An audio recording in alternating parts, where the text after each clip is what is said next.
Hey, Cameron, here we are. And Hey, we hey, already have Gretchen. She how's beat it me to the going? punch. Hey, but How's at it least going this today? time I did the intro. Last Thursday, I played the outro. So I should have been there for that. so I was like, oh my God, I can't. I was like, thank you for coming, everybody. Bye. In my outro. And I'm like, oh my God, I can't believe I just pushed that. Yay. Well, Uh, well, it's all right. It went right this time, so it's all good. Yeah, I'm human. Hey, real quick, as anybody new hopping on, we don't see you or we can't hear from you. All we know you're here if you make a comment. So make a comment like Gretchen Hey, is Gretchen. there. So please make a comment so we know you're here, and then I'm gonna roll it over to Cameron. Who's Cameron? Well, Yeah. I'm appreciative of being here. I'm thankful. I'm a clinical social worker. I've been a social worker for quite some time now. Graduated from Western Michigan University, bachelor's and master's. Considering going for my doctoral degree. Um, Born and raised Detroit, Michigan. Um, Two-family household. Had a pretty good upbringing and everything. A lot of good things to learn along the way. A lot of good people to meet. Different experiences, good and bad. But all Yeah. of it plays into the positive who you are anyway. So you take the highs when they come, and you take the lows as they come, Yeah. and do the best you can. Yeah. Yep. Hey, just want to say a quick hello. We got Kimberly signing on. Hey, Kimberly.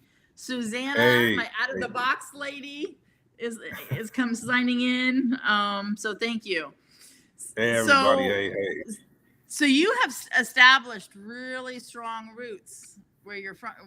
I have lived in so many states, I can't tell you. I mean, I couldn't remember. I know I'll forget one, but from California to Texas to Florida to Maine, Oregon, Oklahoma, or just I've lived in so many places, and I lived on a boat for 8 years sailing around. So I don't really have roots, Wow. so to speak. Wow. The home I live in now, I've been here 2.5 years. So, Okay. so it's not like I've lived in my home for the last 50 years, kind of thing. So what's it like having such strong roots? I want to know. Curious minds. So you learn the way of the land, in terms of where everything is, but you also learn a love for traveling. At least I do, because even though I haven't lived a whole lot of places, I'm quick to pack a bag. As a matter of fact, there's one packed in my truck now. So in the event of when Well, somebody so says it's time to catch a flight. it's cold where you're at. I mean, I'm like my feet and my hands are ice cold, and it's 55 degrees in San Diego. So that's cold for San Diego. I have a feeling you'd be sweating if it was 55 degrees right now where you're at. I'd probably have on about a hoodie and some sweatpants or something like that, something light. But it's actually been unseasonably warm here. It's been about mid-40s and stuff. So That's not January, bad. that's pretty mild. But we got Yeah. February around the corner, so I'm not pulling out the spring clothes just yet. Not just So yet. No. All right. So we know we share stories. So how did you yeah. and you can share whatever you want to share, Cameron. My first question, and if anybody has questions, throw it in the comments, please. Oh yeah, for sure. How did you get to where you're at today? Like, what stories influenced you?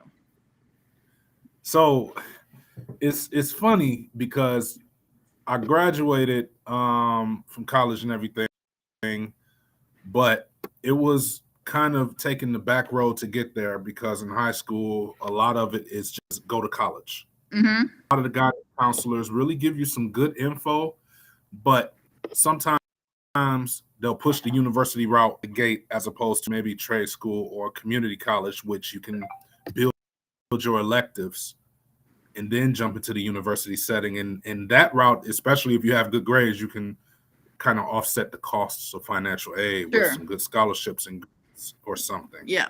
I tried a university, it didn't work. Went to trade school, then went back to community college and got back into university and handled my business or whatnot. But the fun actually came during my master's degree. So it's funny because you get a whole lot of take-home exams that's outside of class. Yeah. I'm the only person at the bar with a laptop, drinking beer, shots, and get an A on the midterm at the same time. And they're like, How do you do did this? It's like he's like, you this is about your fourth or fifth shot, and yet you are cognitive enough to, take care of that. It's not about the taking test part, it's about being able to understand and apply it. Yeah. That's the most important part. So I've had a lot of different jobs, and I think the funniest job I had, I think besides construction, it probably was being a bouncer. Now that doesn't you surprise meet all me. kinds So You can be yeah. scary. Well, no. But I do like to dress nice though, at the very least, so it doesn't come off as, intimidating. Well, you don't whatnot, look intimidating right now, but I bet you can be. Well, all If it's your different job. situation, but Yeah. I try not to. Especially in social work, it's very important in social work to meet the client where they're at. Yeah. They teach you that, and then you learn that when you meet different patients where they are, as opposed to just jumping into it and assuming that everything. You got to let them be the expert of their own situation. Oh, absolutely, Cameron. And you've got coaches, me, right? Gretchen. There's coaches here that we know we need to meet our clients where they're at. Otherwise, I mean, that's so important to meet them where they're at. Yeah. Yeah, it's a hard process because they're coming to you and expecting complete authenticity. Yeah. They're telling you things may not have ever told anybody, and I've gotten that quite a few times. They haven't told their parents, or they haven't told their children, or whatever the case may be, and you just really, really want to have the empathy to set the solution right. At least put the coping mechanisms in play and allow them to navigate.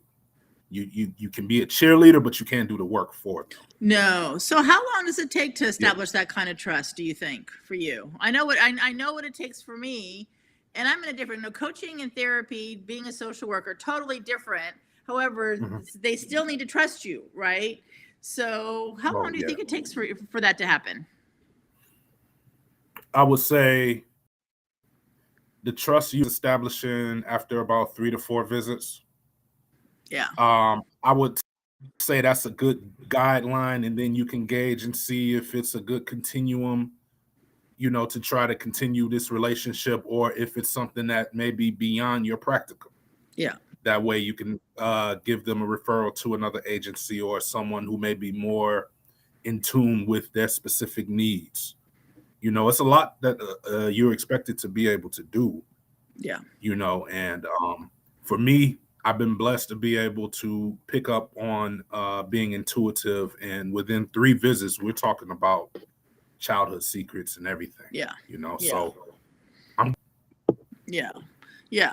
And I'm probably really similar to that, then if they're not, I've got to figure out why. Like, maybe I'm not the right connection for them, right? If they're not getting real with me after about 3 calls,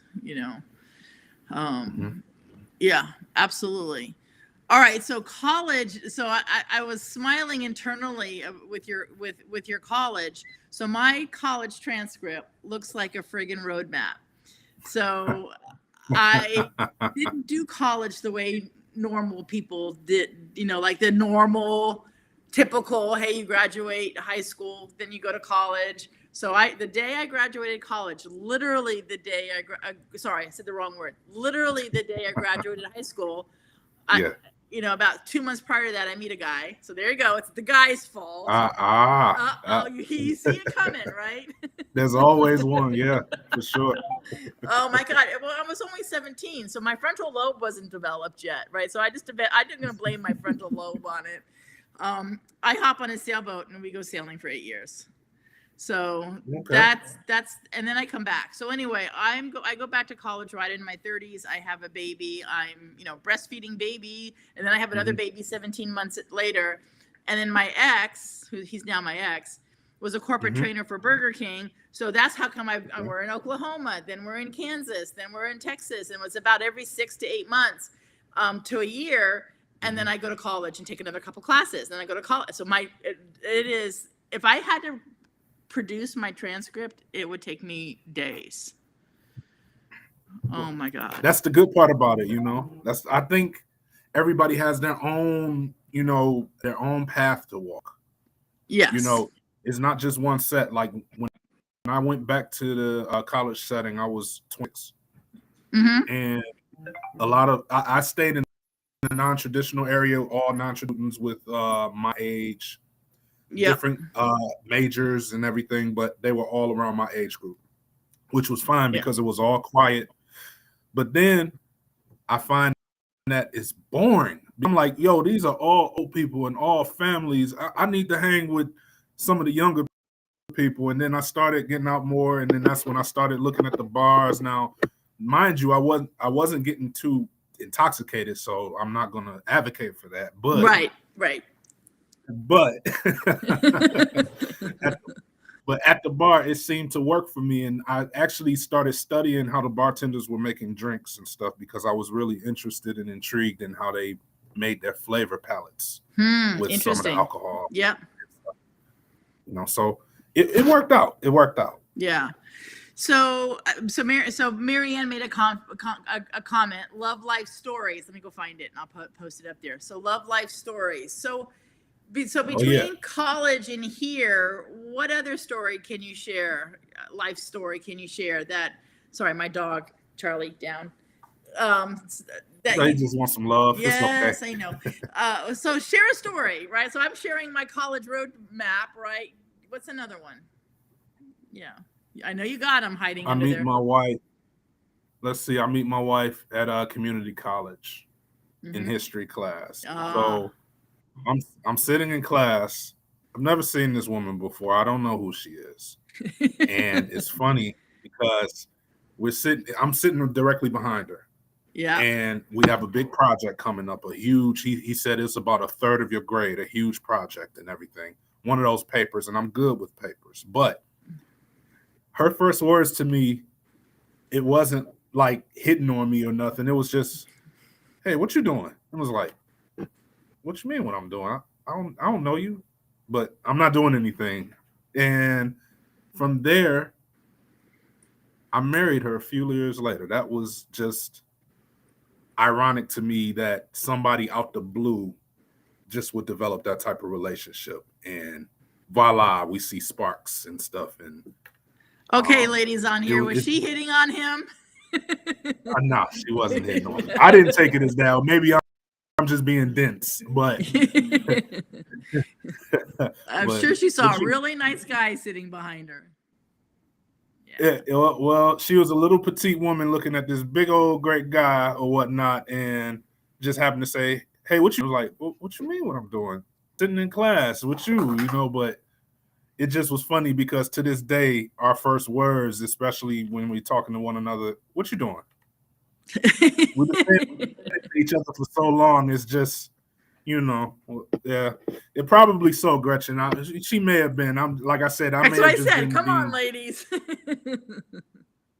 Okay, yeah. So Mary Ann said I probably was being too slow. Yeah, that probably. But I was dating somebody at the time, so that's why I didn't. Got it. You know. Well, that's good then that you were slow on that. Yeah. That's funny. But it works though. It worked out, and she's been the best blessing ever to me because not just support aspect, but holding me accountable. I think that's overlooked sometimes. We talk about love, and we talk about expectations and everything, but the fact of being supportive and being someone who holds them accountable for good and bad, you can't buy that, you know? Yeah, I know. So I know. So I'm in awe with social workers. It has got to be a really hard profession. I've had acquaintances throughout the different places I've lived that have been social workers, and there's a lot of not so great stuff out there. How do you tell me more? Or maybe I'm being naive. No, so it is absolutely mentally exhausting, especially for people who are empaths. People who really absorb a lot of the external feelings, and the hope is that you don't internalize them and you leave work at work. Yeah. That it's the balance, and we're expected to be able to interpret and articulate a lot of different things and everything, especially if you're in a setting where you're like working in a hospital, or you're working at a community organization, like a nonprofit organization. Depending on your traffic level, your caseload, you're expected to do a lot of things and be able to interpret a lot of things to a lot of different people. So you want to be able to talk to them as if they never ever understood what it is that has to be done.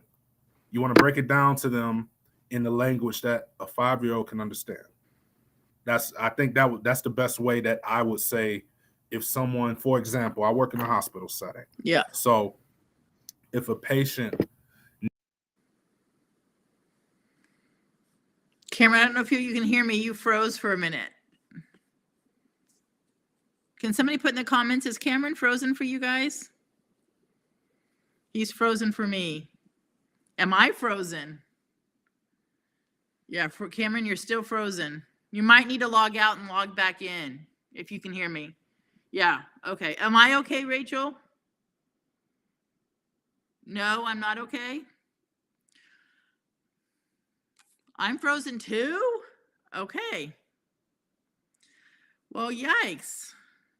All right, I am, and I can't put anything in the comments. Oh, I'm okay. Okay. All right, well, let's see if, okay. So Cameron logged out. Let's see if he logs back in, because I am in awe with how hard social workers work and their caseloads. I do have an acquaintance in San Diego who's a social worker, and it is exhausting, and having to place kids in different homes and all that kind of stuff. So, yeah, Rachel says so hard. All right, well, let's, if Cameron logs back in, I'll make sure I put him back in, because I do want to hear more about that. They are angels on earth. Absolutely. They are angels on earth. And we need more. Okay, here he comes. Let's see if he comes back in. There you go. Sorry about that. That's okay. If you get frozen, log back in. So we were commenting on social workers, and Marianne, commented that social workers are angels on earth and how much we need you. So, Thank you. Yeah, absolutely. And Gretchen, I saw you asked a question about the EAPs. So I meant to get to that earlier. The EAPs are really not. I really see a lot of them in the private practice, and the reason being is that there's a lot of stigma behind people who use mental health services. It's still a stigma on mental health services, and somebody saying that they need them, especially men. Women are more likely to be a patient than a man is, because of the culture in which we're raised in. You can look at it as young boys being told not to cry, man up. Right. Be a man, don't be a wuss, or any other derogatory word that you can connect to that, any type of negative connotation. Nobody wants to be a punk, or nobody wants to feel a certain way, but the back end of some of that stuff, especially someone who doesn't know how to cope, it turns into people who don't know how to cope and connect or communicate well, and they go into using alternative means. Right. Either self medication, or going into a life of crime, or all of these other unhealthy ways to try to cope with something that should have been handled in the childhood stages. Yeah. And it's unfortunate, because trauma can be lifelong. It's very unfortunate. Yeah, I know. I grew up in a home. I had a brother, grandfather, 2 uncles, so men in my family, and I do remember, like my grandfather saying, "Man up," right? Just, gosh, I hope we're doing that better for young Yeah, men. it's and when you add social media into it as well, now you amplifying, especially if a person is insecure and feeling the Yeah, need of wanting to have attention or wanting to be loved or something like that. Adding social media into it just really exacerbates a problem if they're ill equipped to deal with it, you know. yeah, So um that's one thing I think I've tried to focus on, especially with the clients that I've had, especially talking with men, being able to have them open up because sometimes they're acting a certain way due to traumas that's been eating at them for the longest. sure. And You know, COVID certainly exasperated it, I think. yeah, Yeah. yeah, absolutely. You know, a lot of people unfortunately passed away during COVID. Yeah. And COVID just, to me, when I'm looking at how people were during that time, COVID really just kind of made it worse for what it was. Like if a person had high blood pressure, Mm-hmm. hypertension, diabetes, stroke, or whatever it may be, COVID just really brought that to the forefront. Yeah.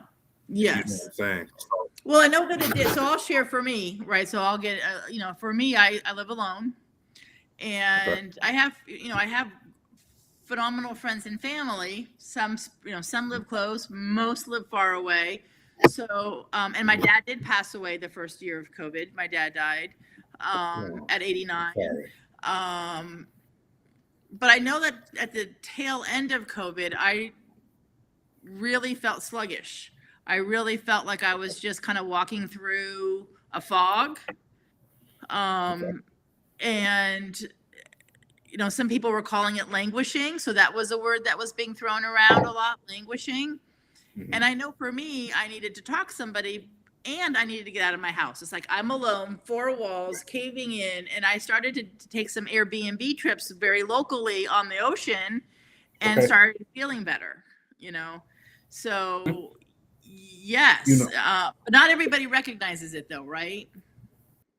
yes, absolutely. And I'll share something for me personally. I had a few health problems for myself, and this was right before COVID. I mean, January 25th or something like that. And COVID starts March 13th, March 20th. That's about the time everything begins closing. Yeah. So I had some health problems myself and realized I needed to get on it. And as I start getting on it, then everything closes. The gyms close, Yeah. everything like that. But Right. they're like, oh, you can go outside. So I started riding my bike everywhere and Mm. started walking, started going to the park and doing all these things. But I'm very, very active. And I ended up losing a whole lot of weight because of it. Now that was just really my goal was to just do something because my health was not up to par. But it ended up with COVID, it ended up being a lane into a new way of coping, which is fitness. Right. You know, you need fitness to deal with certain aspects. When you've had a long day, you go hit the weights or go for it. It doesn't even have to be something that's energy expenditure or something like that. You just go hit the weights or you go for a walk or go clean the house or Right. stairs, anything that gets you moving, gets you pumping. Yeah. It helps. And for me, it helps. It was very important for me to double down on that. And I'm glad I did. And any patient that I have from here on out, we look at not just what they've done or how they've dealt with it in the past, but we look at their current habits, Sure. what they eat, if they drink, if they smoke, what they smoke, if they do, Right. and everything else, because everyone has their opinion about tobacco, marijuana, other Yep. drugs, whatever it may be. But of course, being a social worker, I don't judge. I'm only listening to what they Right. give me. Yeah. And, one of the ways that we do go into coping is how much activity do you get? Mm-hmm. How much sunlight do you get? How much do you eat in terms of fruits and vegetables? These things are important. Yeah. So we look at it from a comprehensive view, and it's very important as a social worker for me to understand that from a biosocial perspective. Yeah. Very important. Yeah. In So, fact, somebody even asked me when I was going through this, as I did not embrace the extra exercise during COVID, which I wish I had. yeah. Going forward, I won't let that happen again. But I'm one of the humans that gained weight over COVID, not getting into shape. So now I am now reversing that. Again, I can't, I'm going to be real here, right? And so my mom and I did a 5K Yeah. on Sunday, which was really, really fun. Awesome. Yeah. So my daughter, who's 24, ran a half marathon, and then my mom and I Okay. walked. We didn't run, but we walked. She's 80. So we walked a 5K, and we had to do it in an hour. So that was like mom making sure, keeping her motivated through this. We can do this Yeah. in an hour, mom, you know. Oh, that's some congratulations. But I felt so good afterwards. Thank you. Yeah. Exercise is so important. So Yeah, I before we would run out of tell time, I do anybody want to to. say you and I met on LinkedIn, right? And we connected on LinkedIn, and I was so touched, so touched by your post around mental health in men, and like you said, not manning up and being vulnerable. So I'm very grateful that we've met, because it's such an important topic. I mean, I have a granddaughter, but I'm sure at some point I'm going to have grandsons, and I want a different world for them. Yeah, I appreciate it too. It's a lot of learning to be done on both sides. And Gretchen, I see you. You say I found all the weight you He lost. shared, Gretchen. So Damn it. so I did some reading myself, and I had to learn a few things. And there's a gentleman who tutors men. His name is Jason Wilson, and he works out of Cave in Detroit, and he does a lot of mentoring and a lot of tutoring for men, young boys in particular. And one of the things that he really preaches is being a comprehensive man, not just strong or not just sensitive, but someone who can go from one lane to the next and still be comfortable within their own skin. Yeah. And he's done a lot for people. And that's somebody who I have read and studied and tailored my approaches to when I deal with clients, either in a hospital setting or private practice, but definitely the personal setting. So it's very important for men to take care of themselves, especially as they get older, because stress kills. Let's just be real. Stress, holding stuff in, it will kill you. So enjoy it as much as you can. Yeah, and I'm looking at Taylor, because I know Taylor has I think he's under 2 young, a male human she's raising, right? And I know, boys going through school get bullied if they are, emotional or share more emotion versus being tough. And I do, like I said, I hope that changes. Taylor. Oh, indeed, Taylor, I indeed. definitely encourage you to connect with Cameron on LinkedIn. I don't know if you're on any other social media sites, but I know you're on LinkedIn. Yeah, LinkedIn is the place. That's definitely the place to reach me at. And young boys do get bullied. Girls do too, but specifically young boys get bullied because they're expected to be a certain way, and I'm not against defending yourself by any means. If it comes to it, then you got to handle your business. But I would say, especially if I had a young kid who was asking me what to do, I would tell them exhaust all options first. But if they put their hands on you, then that's something that you just can't allow somebody to invade personal space. That's completely different. But that's different. Yeah. Everybody needs to check in with some of the older gentlemen in their family, uncles, cousins, brothers. Have a heat check. How are you feeling? Like, how are you feeling? Not how are you doing? How are you feeling? How are you feeling? Yes. Yeah. And so Marianne, it's a perfect timing, because Marianne's like, mental health is a very important conversation in her family. Marianne has raised, Marianne, if I'm wrong, please, I apologize, because I should know this like the back of my hand. Marianne has raised 6 children. 6. Wow. And has grandchildren. Wow, man, that's awesome, Marianne. And it is a very important conversation. I think every family should, at the very least, be able to have some type of discussions about it, maybe over dinner. 8. Okay, I knew I was going to get it wrong. I was going to say 8, and I was 8. Going to kill me. 8. That was my first choice, and I picked my second choice. 4 boys and 4 girls, 4 and 4. Yeah. So next time I go to the casino, I'm going to play 8 on the crap table, Mary Ann, just for you. Play 8. So Yeah. Yeah. And phenomenal humans, just phenomenal humans. Yes. Okay. I knew it was 8 and I thought, no, I'm going to say that. And she's going to think I'm going to age her or something. I picked 6. I knew I was going to feel not great getting it wrong. All right. So 2 questions I always ask everybody. Number 1, so we talk about stories and chapters of our lives that have gotten us here. Is there the next chapter? Like, what's the next chapter for you, Cameron? I turned 40 last month. I managed to see 3 decades on this earth, highs and lows. So actually in a new chapter right now. Yeah. You know, being able to work in a hospital setting and deal with clients in the behavioral health department. I'm living my chapter now, and now I'm trying to add more traveling to it. Nice. So beautiful thing, and I can't wait. I'm looking forward to it, and I'm grateful for you watching, Rachel. Thank you so much for your comment. I appreciate that. Yeah. Where do you want to go? Where's your first wish list travel spot? Egypt, Brazil, and the Netherlands. Those are my top 3 in terms of getting on a plane and going somewhere. Those are my top 3. But I'm game for a road trip. I love road trips. You know. Oh, me too.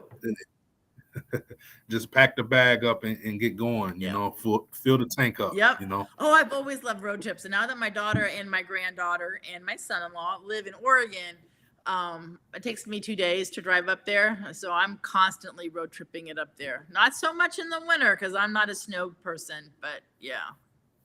Give it another month. A lot of month, snow? I'll be back. Yes, where they live. Yes, they're in Central Oregon and Bend, and it's a big ski resort area. So yeah, I run in the opposite direction.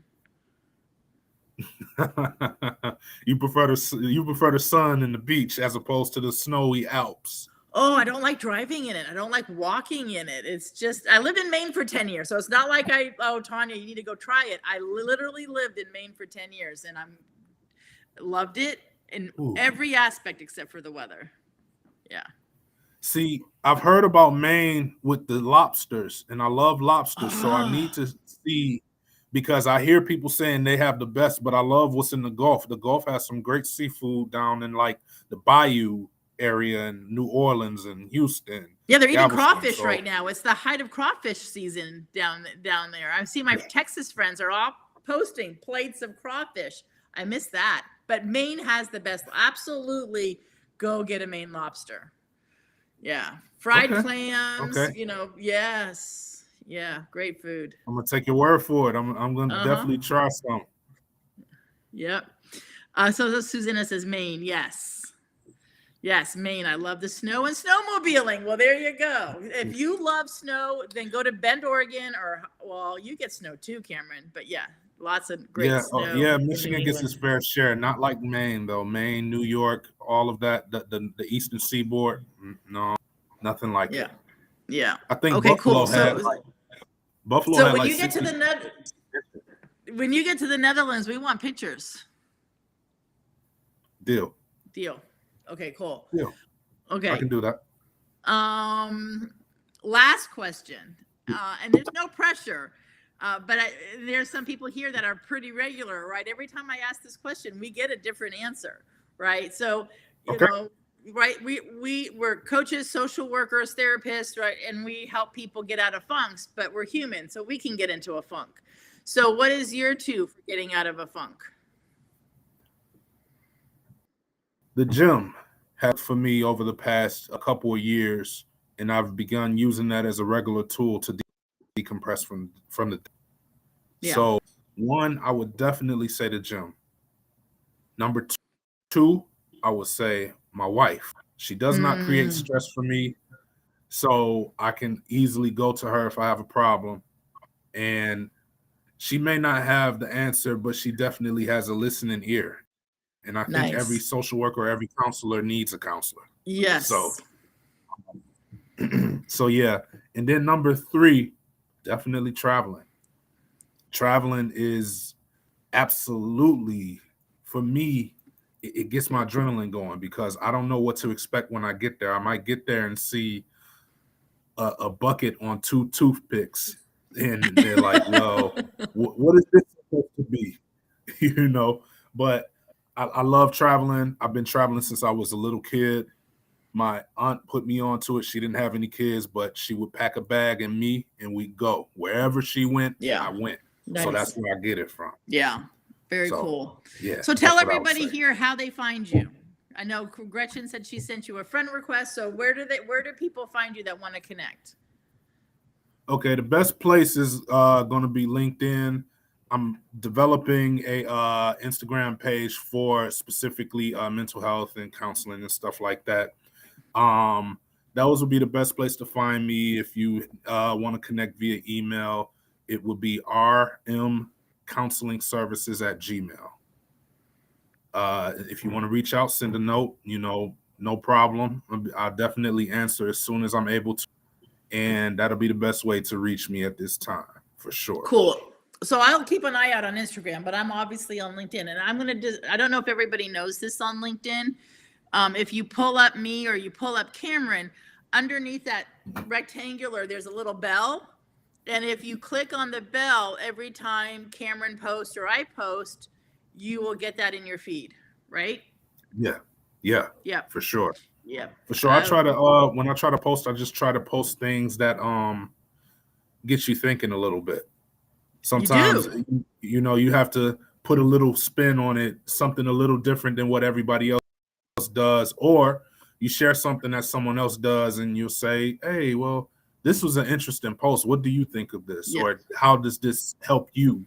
So I just kind of try to engage the audience that I do have, and I'm very appreciative of everybody, regardless of the walk where you come from. Yeah. Thank you for tuning in. It's appreciated. Yeah. And thank you for posting that, Gretchen. Thank you for posting that link of my page. Thank you. Thank you, Gretchen. I'm gonna hire you as my producer. Yeah, you should. See. Yeah, absolutely. Having a producer on a show like this is cool because it frees me up from having to watch comments and things like that. So Gretchen and I are going to have a little chat, and Gretchen and I are going to be going live together and talking about coaching very soon. So I will push out some information because not everybody understands what we do. So Gretchen and I are both coaches, and we're going to be having that really, really soon. So Cameron, thank you.